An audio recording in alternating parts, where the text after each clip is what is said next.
hapo nyuma kwa Morocco kulikuwa unaingia toka nyingi. Leo mmetabasamu mechi 3 mbele. Ukitoa mashindano ya CHAN tulikuwa tunaingia toka nyingi sana. Gamondi anaweza katibu tatizo hilo au bado tuna tatizo kubwa kwenye ubora wetu kuweza kufika katika viwango vya juu vya kidunia? Tunatazamia au kutamani iwe. Mabadiliko yanaweza kuonekana.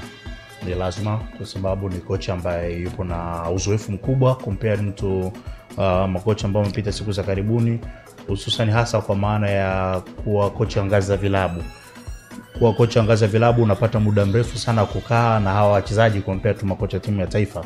Na angalia asilimia kubwa ya nyota ambao wanaenda kukutana nao kwenye national team ndo hao, ama alikuwa nao akiwa anafundisha Young Africans ama alikuwa against wao wakati anacheza nao kwenye ligi, na sasa hivi akiwa Singida alikadhalika ni vile vile. Tutaona test ya tofauti. Ni kocha ambaye tunafahamu utajiri wake kwenye mbinu. Ukilinganisha na makocha ambao tumebahatika kuwa nao kwenye national team kwenye miaka 3 karibuni, you can't compare them kwenye upande wa mapana ya kimbinu na mwalimu Miguel Gamondi, lakini vile vile aina yake ya soka la kuhusudu, pressing, kumsuffocate mpinzani, kutaka wachezaji wake wajue kufanya runs nyingi sana, kitu ambacho natural kwenye timu yetu ya taifa kizoea kukiona. Huo ni upande wa CV yake yeye inavyombeba. Lakini ni kwa namna gani wachezaji watakavyokuwa na uwezo wa kubeba maelekezo yake, hilo ni jambo lingine.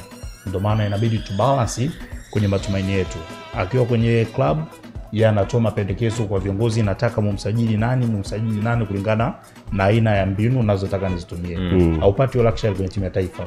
Unafanya kazi na kile ambacho unachokikuta. Haufanyi usajili timu ya taifa. So lazima tu balance matumaini tuliokuwa nayo, lakini coming into this game dhidi ya Kuwait, nafikiri sio kipimo cha moja kwa moja ambacho kinachoweza kutupatia picha nzuri kwamba tunapotaka tulenge twende juu. Mfano kwenye ranking za FIFA, natamani tutoke hapa kwenye digits 3 ambapo tumestaki kwa zaidi ya miaka 7, tuende kwenye double digits 2, angalau nafasi 99 kwenda juu. Kuwait bado sio kipimo sahihi, wao wenyewe nao pia wana rekodi nzuri. Kwa hiyo mechi zao 8 zilizopita hivi karibuni mfululizo, wamesale mechi 2, 6 wamepokea vipigo. Hawapo katika form nzuri sana. Kocha wao Sousa ameletwa hivi karibuni kwa ajili ya kuongeza kitu kwenye squad, naye anajaribu kutengeneza chemistry na wachezaji wake. So atakuwa ni makocha wawili wapya, lakini hata quality iliyopo kwenye kikosi cha Kuwait hakitupatii proper kipimo cha kujua tunakuwa au la. So ni swala kusubiri na kuona kwa siku za sawa.